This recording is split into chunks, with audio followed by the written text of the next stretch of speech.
안녕하세요. 한 주간의 글로벌 ETF 시장 동향을 전해드립니다. 저는 미래셋증권 디지털 리서치팀 윤재홍 선임연구위원입니다. 자, 그럼 시장 동향부터 바로 시작해보도록 하겠습니다. 자, 먼저 시장 동향인데요. 크게 4꼭지를 잡았습니다. 첫 번째 꼭지는 이제 미국 지수예요. 미국 CPI 안도감에 3대 지수가 또다시 사상 최고가를 경신을 했습니다. 미국 CPI 굉장히 이제 주목받던 지표였는데 전반적으로 이 시장 전망치 대비 비슷하거나 혹은 소폭 하회하는 수치들이 나오면서 어떻게 보면 이 금리에 대한 부담감을 줄여줬죠. 그러면서 3대 지수 모두 사상 최고가를 기록을 했고요. 다우도 4만 포인트를 역시나 돌파를 했습니다. 자, 그러면서 이제 미국 국채 10년물도 역시나 또 하락을 했겠죠. 지금 3주 연속 하락을 했고 주간 단위로는 7.65bp 가량 하락을 했습니다. 지금 이제 화면에서 보시는 이 차트, 다우 지수의 1900년 이후의 초장기 차트입니다. 100년 넘는 지수의 흐름을 차트로 그려봤어요. 지금 이제 로그 차트라고 되어 있는데 어떻게 보면 이 로그 차트로 만들어지면 이 등락률을 기준으로 만들어지다 보니까 상대적으로 어떤 등락률을 반영해서 차트를 보실 수가 있게 되는 거고요.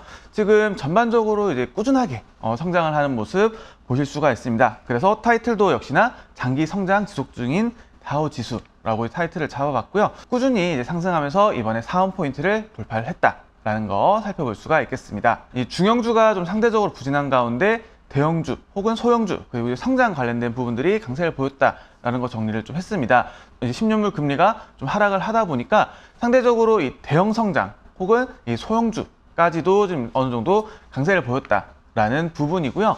다음은 이제 미국 52주 신고가 부분인데 종목 수가 역시나 좀 급증을 했습니다.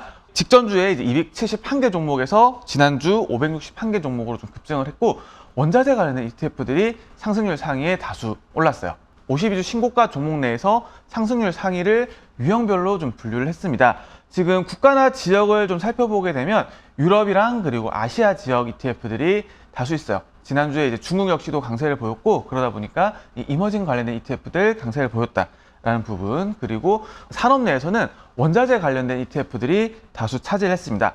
특히나 이 원자재들이 강세를 보이면서 이 원자재들 채굴하는 이 채굴 관련된 ETF들이 강세를 보이는데 전체적으로 봤을 때 구리를 채굴하는 이 중소형 기업들을 묶은 ETF가 가장 높은 상승률을 보였고요. 이외에도 은강주라든가 혹은 금채굴 ETF들 역시도 강세를 보였습니다. 자, 이외에도 이제 중국 인터넷 산업 테마 역시도 상승률 상이 올랐다라는 부분, 그리고 뒤에서 또 말씀을 드리겠지만 원자재들이 최근에 계속해서 좀 강한 모습을 보이고 있어요. 특히나 이 금리가 이제 떨어지는 구간에 특히나 구리 같은 경우는 수요라든가 공급 이슈까지도 다 맞물려 있죠. 그러다 보니까 강세를 좀 지속을 하고 있고 지난주에 은 같은 경우는 주간 단위로 11%가 넘게 올랐습니다. 플래티늄이라든가 이런 것들, 그래서 귀금속 관련된 ETF들 강세를 보였고요. 이 산업금속 내에서도 이 산업금속 전반이라든가 혹은 구리 ETF 역시도 계속해서 강세를 이어나가고 있다는 부분 체크해 볼 수가 있겠습니다. 다음은 특징 ETF입니다. S&P 500 그리고 금속, 중국,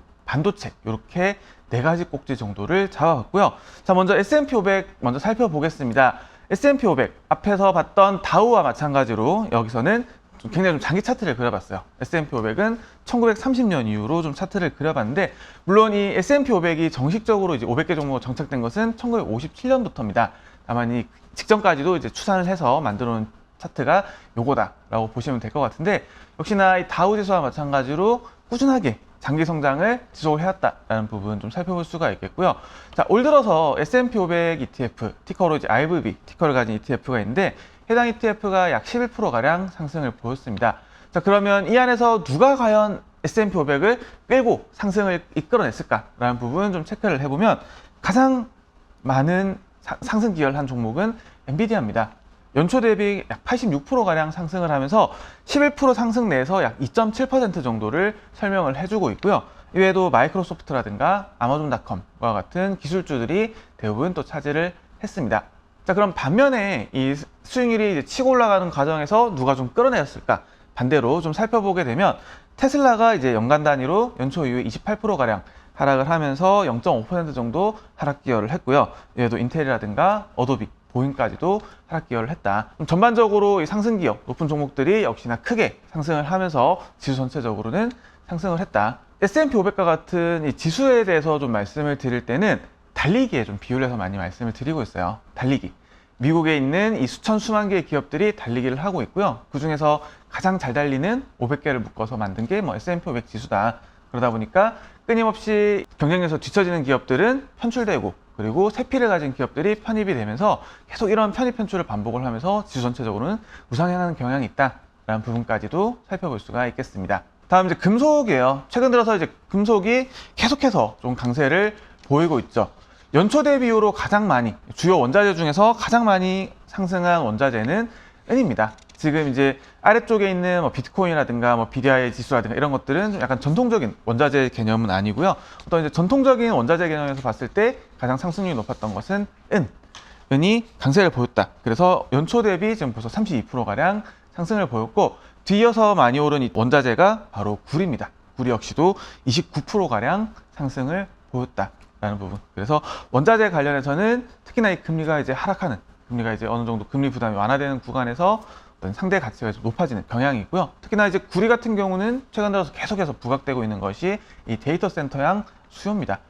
수요는 계속해서 늘어나고 있는데 공급은 상대적으로 좀 정체가 되다 보니까 가격 자체는 올라가고 있는 경향 강하게 보이고 있다라는 부분.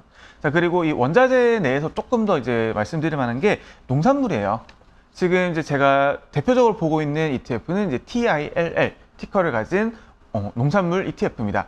가장 대표적인 ETF는 뭐 DBA라든가 혹은 PDBA라는 티커를 가진 ETF들이 있는데, 해당 ETF들 같은 경우는 코코아 비중이 굉장히 높습니다. 그러다 보니까 이 최근 코코아 급등락을 좀 반복을 하다 보니까 이 농산물 전체 가격을 좀 정확하게 반영을 하기보다는 코코아의 어떤 등락에 따라서 좀 변동성이 높아지는 경향이 있다 보니까 원자재는 제가 지금 모니터링하고 있는 TILL 티커를 가진 ETF를 기준으로 보는 게 좋겠다라는 부분까지도 같이 말씀을 드리도록 하겠습니다. 지금 화면에서 보시는 이 차트는 미국 주식형 내에서 상승률 상위 탑10을 추려낸 거예요. 어떤 이제 뭐 거래량이라든가 이런 일정 요건을 충족한 ETF들 중에서 상승률 상위 10개를 추려낸 건데, 맨 하단에 있는 이 미국 상장 중국 기업 ETF를 제외하고는 모두가 원자재 채굴과 관련된 ETF들이 또 차지를 했습니다.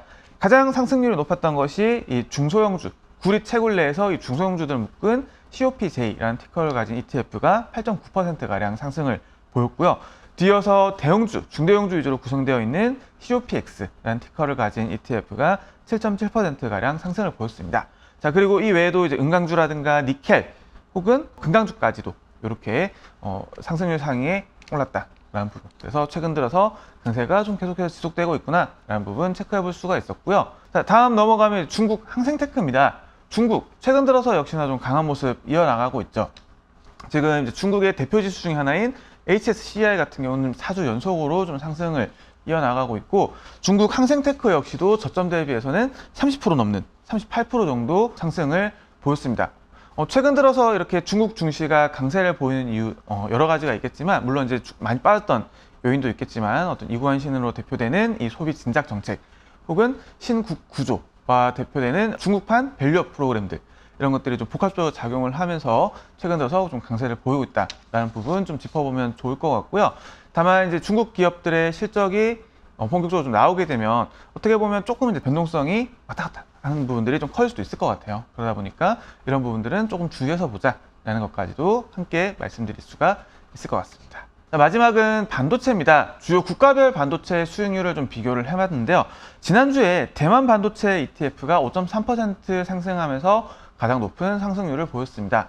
다음에 일본 반도체, 미국 반도체, 한국 반도체 순으로 좀 상승률이 높았고, 반대로 중국 반도체는 소폭 하락하는 모습 살펴볼 수가 있었습니다.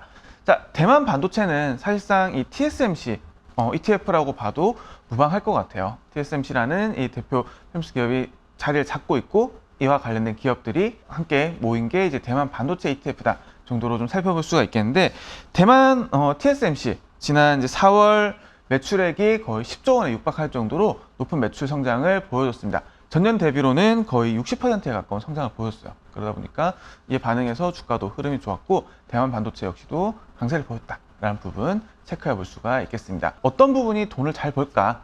이런 상황에도, 이런 고금리 상황에서도 돈을 잘 벌까라는 부분을 생각했을 때, 반도체 관련된 ETF는 어떻게 보면 핵심 주도주로서 계속해서 살펴보자라는 부분도 같이 생각을 해볼 수가 있겠습니다.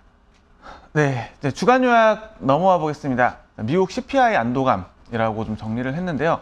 어떻게 보면 시장 전망치보다 유사하거나 혹은 살짝 하회한 CPI 지표가 나오면서 시장 전반적으로는 이 금리 상승에 대한 불안감이 조금은 해소가 됐다. 그러다 보니까 어떻게 보면 계속해서 말씀드린 것처럼 이 핵심 주도주가 있을 거고요. 거기에 플러스 알파로 해서 오늘 말씀드린 원자재라든가 이런 중국이라든가 이런 부분들까지도 좀 폭넓게 양쪽을 모두 이제 보고 시장 대응하는 게 필요하겠다라는 부분들 말씀드리면서 다음 주 역시도 어떤 글로벌 ETF 시장 내용과 함께 다시 한번 찾아뵙도록 하겠습니다. 저는 윤 선생이었습니다.